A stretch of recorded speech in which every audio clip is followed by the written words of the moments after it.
সুপ্রিয় শিক্ষার্থী, আসসালামু আলাইকুম। ইউথ একাডেমি অনলাইন ক্লাসে স্বাগতম। এইচএসসি ২৫ পরীক্ষার্থীদের জন্য বাংলা প্রথম পত্রের তোমাদের ৭ টি কবিতা পাঠ্য রয়েছে। তো কবিতাগুলো থেকে কিন্তু এমসিকিউ আসবে। তো এই কবিতা অংশের কিছু গুরুত্বপূর্ণ এমসিকিউ বা হচ্ছে যে জ্ঞানমূলক আসতে পারে, এগুলো নিয়ে আজকের এই ক্লাস। তো প্রথমেই রয়েছে সোনার তরী। রবীন্দ্রনাথ ঠাকুরের প্রথম রচিত কাব্যগ্রন্থ কোনটি? বনফুল। রবীন্দ্রনাথ ঠাকুরের প্রথম রচিত কাব্যগ্রন্থ হচ্ছে বনফুল। সোনার তরী কবিতায় কখন বর্ষা এসে গেল? সোনার তরী কবিতায় ধান কাটতে কাটতে কিন্তু বর্ষা এসে গেছে। সোনার ধান আসলে কি? সোনার ধান হচ্ছে কৃষকের শ্রেষ্ঠ ফসল আর ব্যঞ্জনার্থে কবির সৃষ্টি সম্ভার। বাঁকা জল মূলত কিসের প্রতীক? বাঁকা জল হচ্ছে কালস্রোতের প্রতীক। সোনার তরী কবিতাটি কোন ছন্দে রচিত? সোনার তরী কবিতাটি হচ্ছে মাত্রাবৃত্ত ছন্দে রচিত। সোনার তরী কবিতায় কোন মাসের উল্লেখ আছে? উল্লেখ আছে শ্রাবণ মাসের। সোনার তরী কবিতায় শ্রাবণ মাসের উল্লেখ আছে। তো আ কোন ঋতুর কথা বলা হয়েছে? সোনার তরী কবিতায় কিন্তু বর্ষা ঋতুর উল্লেখ আছে, বর্ষা ঋতু। আমি একেলা আমি একেলা আ কবিতায় আমি কে? সাধারণ অর্থে কৃষক এবং প্রতীকী অর্থে কবি নিজে। মাঝি কিসের প্রতীক? মাঝি হচ্ছে মহাকালের প্রতীক। সোনার তরী কবিতায় কত মাত্রার পূর্ণ পর্ব রয়েছে? ৮+৫ মাত্রার পূর্ণ পর্ব রয়েছে। সং অফারিংস কে অনুবাদ করেন? সং অফারিংস রবীন্দ্রনাথের স্ব-অনূদিত।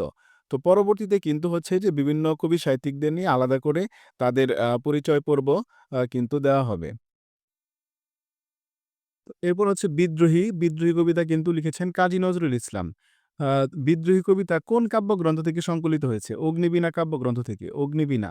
বিদ্রোহী কবিতা কোন পত্রিকায় প্রকাশিত হয়? সাপ্তাহিক বিজলি পত্রিকায়। বিদ্রোহী কবিতা সাপ্তাহিক বিজলি পত্রিকায় প্রকাশিত হয়।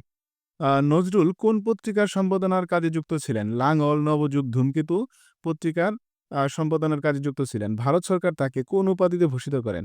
পদ্মভূষণ। ১৯৬০ সালে তিনি এই পুরস্কারটি পান। সুদ শব্দের অর্থ কি? সুদ শব্দের অর্থ হচ্ছে পুত্র। নজরুল নিজেকে কার শিষ্য বলেছেন? বিশ্বামিত্রের শিষ্য বলেছেন। নিধাক মানে কি? নিধাক মানে হচ্ছে গ্রীষ্মকাল। নিধাক মানে হচ্ছে গ্রীষ্মকাল। নটরাজ হচ্ছে মহাদেবের আরেক নাম। পরশুরামকে বিষ্ণুর ৬ষ্ঠ অবতার।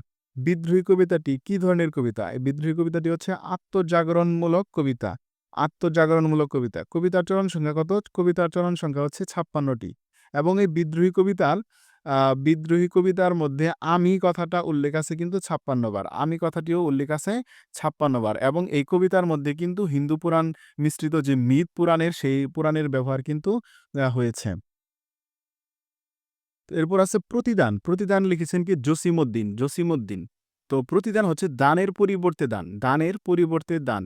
তো জসীমউদ্দীনকে বলা হয় কি? পল্লী কবি। জসীমউদ্দীনকে বলা হয় পল্লী কবি। জসীমউদ্দীন কত খ্রিস্টাব্দে জন্মগ্রহণ করেন? ১৯০৩ খ্রিস্টাব্দে এবং তার মৃত্যু হচ্ছে ১৯৭৬ খ্রিস্টাব্দে। যদিও পরবর্তীতে কিন্তু হচ্ছে যে কবি দের নিয়ে বিশেষ করে রবীন্দ্রনাথ, কাজী নজরুল ইসলাম, জসীমউদ্দীন এদেরকে নিয়ে কিন্তু আলাদাভাবে ভিডিও আমি করব। তো জসীমউদ্দীনের পৈতৃক নিবাস কোথায়? ফরিদপুরের গোবিন্দপুর গ্রামে। ফরিদপুরের গোবিন্দপুর গ্রামে। আ খ্যাতি অর্জন করেন কোন কবিতা লিখে? অর্থাৎ জসীমউদ্দীন কোন কবিতা লিখে খ্যাতি অর্জন করেন? কবর কবিতা লিখে কিন্তু তিনি খ্যাতি অর্জন করেন এবং এই কবর কবিতাটি ১ম কল্লোল পত্রিকায় প্রকাশিত হয়েছিল এবং তিনি যখন ছাত্র অর্থাৎ বিশ্ববিদ্যালয়ে অধ্যয়ন করেন, তো ছাত্র অবস্থায় স্কুল পাঠ্য বইয়ের কিন্তু কবিতাটি অন্তর্ভুক্ত হয়। জসীমউদ্দীনের ১ম কর্মজীবন শুরু হয় কিভাবে? ঢাকা বিশ্ববিদ্যালয়ের অধ্যাপনার মাধ্যমে। পরবর্তীতে তিনি সরকারের প্রচার ও জনসংযোগ বিভাগে উচ্চ পদে আসীন হয়েছিলেন। তো জসীমউদ্দীনের কোন কাব্য বিদেশি ভাষায় অনূদিত হয়? নকশিকাঁথার মাঠ। এবং কবিতার চরণ সংখ্যা হচ্ছে ১৮ টি। প্রতিদান কবিতার চরণ সংখ্যা হচ্ছে ১৮ টি। কবিতায় কোন ফুলের উল্লেখ আছে? কবিতার মধ্যে হচ্ছে রঙিন ফুলের উল্লেখ আছে। কবিতায় নিরন্তর শব্দের অর্থ কি? নিরন্তর শব্দের অর্থ হচ্ছে অবিরাম। নিরন্তর শব্দের অর্থ হচ্ছে অবিরাম। কবিতাটি কোন কাব্য থেকে সংকলিত হয়েছে? বালুচর কাব্যগ্রন্থ থেকে। জসীমউদ্দীনকে ডিলিট ডিগ্রি দেয় কোন বিশ্ববিদ্যালয়? রবীন্দ্র ভারতী বিশ্ববিদ্যালয়। তো জসীমউদ্দীনকে ডিলিট প্রদান করে রবীন্দ্র ভারতী বিশ্ববিদ্যালয়। এরপর আছে তাহারই পরে মনে, সুফিয়া কামাল। তো সুফিয়া কামালের জন্ম এবং মৃত্যু হচ্ছে ১৯১১ খ্রিস্টাব্দের এবং মৃত্যু হচ্ছে ১৯৯৯ খ্রিস্টাব্দে। সুফিয়া কামালের পৈতৃক নিবাস কোথায়? তার পৈতৃক নিবাস হচ্ছে কুমিল্লায়। সুফিয়া কামাল কোন সম্ভাষণে ভূষিত হন? জননী সম্ভাষণে ভূষিত হন। কবিতাটির চরণ সংখ্যা কত? তাহারই পরে মনে কবিতার চরণ সংখ্যা হচ্ছে ৩০ টি। গঠনরীতির দিক থেকে তাহারই পরে মনে কবিতা কোন ধরনের? সংলাপ নির্ভর। অর্ঘ্য বিরোচন শব্দের অর্থ কি? অঞ্জলি বা উপহার। অর্ঘ্যবিরোচন শব্দের অর্থ হচ্ছে অঞ্জলি বা উপহার।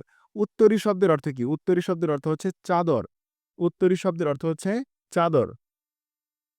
কবিতাটি কোন পত্রিকায় অর্থাৎ তাহারে পরে মানে কবিতাটি কোন পত্রিকায় প্রথম প্রকাশিত হয়? মাসিক মোহাম্মদী পত্রিকায় ১৯৩৫ সালে।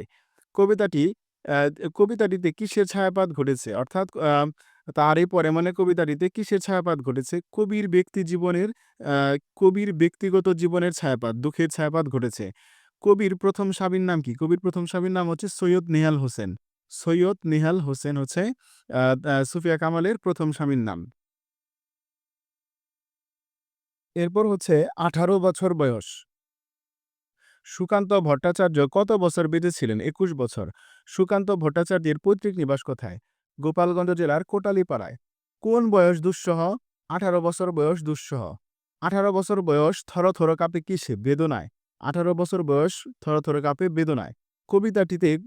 কবিতাটি কোন কাব্যগ্রন্থ থেকে নেওয়া হয়েছে? ছাড়পত্র। ১৮ বছর বয়স কবিতাটি ছাড়পত্র কাব্যগ্রন্থ থেকে নেওয়া হয়েছে। তো কবিতাটি কোন ছন্দে রচিত? কবিতাটি হচ্ছে মাত্রাবৃত্ত ছন্দে রচিত।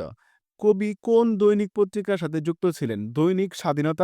আ দৈনিক স্বাধীনতা পত্রিকার কিশোর সভা অংশের তিনি প্রতিষ্ঠাতা ছিলেন এবং মৃত্যুর আগ পর্যন্ত এর সাথে কিন্তু তিনি যুক্ত ছিলেন।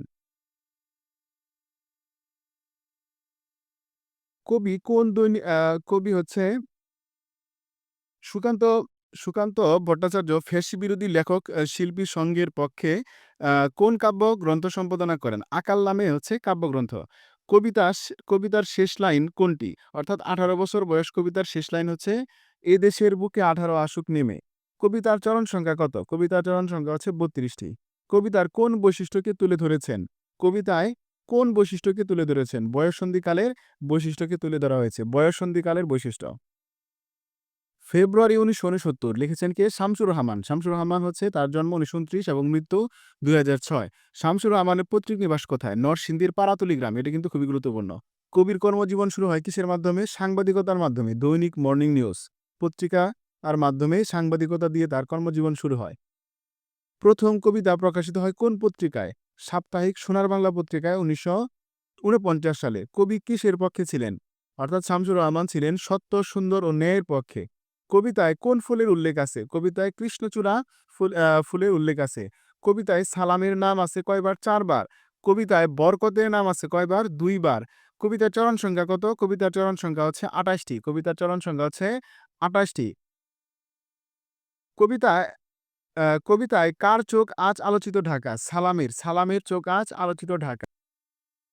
কবিতাটি কোন কাব্যগ্রন্থের? কোন কাব্যগ্রন্থের? এটি হচ্ছে নিজ বাসভূমি। ঘাতকের থাবার সম্মুখে বুক পাতে কে? বরকত। কার হাত থেকে নক্ষত্রের মতো বিনাশী বর্ণমালা ঝরে? সালাম। কবিতাটি কোন ছন্দে রচিত? কবিতাটি হচ্ছে গদ্য ছন্দে রচিত।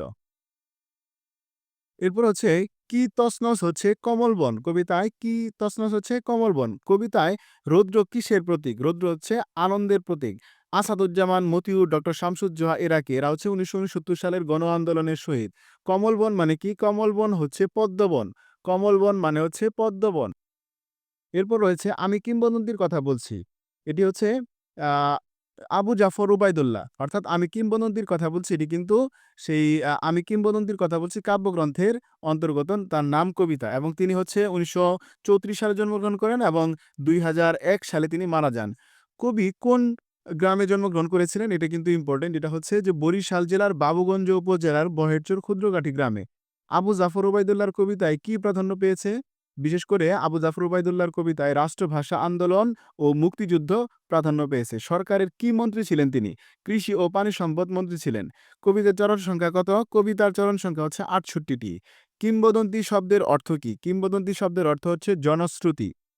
মুক্তির পূর্বশর্ত কি? মুক্তির পূর্বশর্ত হচ্ছে যুদ্ধ। মুক্তির পূর্বশর্ত হচ্ছে যুদ্ধ।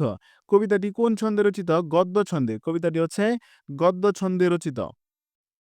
কর্ষিত জমির প্রতিটি শস্যদানা কি? কর্ষিত জমির প্রতিটি শস্যদানা হচ্ছে কবিতা। যে কবিতা শুনতে জানে না সে কি শুনবে? সে ঝড়ের আর্তনাদ শুনবে। বিচলিত স্নেহ কি? বিচলিত স্নেহ বলতে কি বোঝায়? এটি কিন্তু হচ্ছে যে অনুধাবনমূলক প্রশ্নেও আসতে পারে। তো আপনজনের জন্য উৎকণ্ঠা। মা বলতে কবিতায় কি বোঝানো হয়েছে? মা বলতে এখানে দেশমাতৃকাকে বোঝানো হয়েছে। তো এরপরে রয়েছে কবির পূর্বপুরুষেরা কি ছিল? পূর্বপুরুষেরা ছিল ক্রীতদাস। পূর্বপুরুষের করতলে কি ছিল? পূর্বপুরুষের করতলে পলিমাটির সৌরভ ছিল। জিহ্বায় উচ্চারিত প্রতিটি মুক্ত শব্দ কি? কবিতা। জননীর আশীর্বাদ কাকে দীর্ঘায়ু করবে? যে গাভীর পরিচর্যা করে। তো এই তো এই ছিল কবিতা অংশের কিছু গুরুত্বপূর্ণ জ্ঞানমূলক বা এমসিকিউ প্রশ্ন। তো যেগুলো কিন্তু হচ্ছে যে ২০২৫ সালে পরীক্ষায় অবশ্যই আসতে পারে। তো আমার এই ইউথ একাডেমি চ্যানেলটি ভালো লাগলে অবশ্যই সাবস্ক্রাইব করে পাশে থাকবে এবং বন্ধুদের সাথে শেয়ার করতে ভুলবে না। তো ধন্যবাদ সবাইকে। আসসালামু আলাইকুম।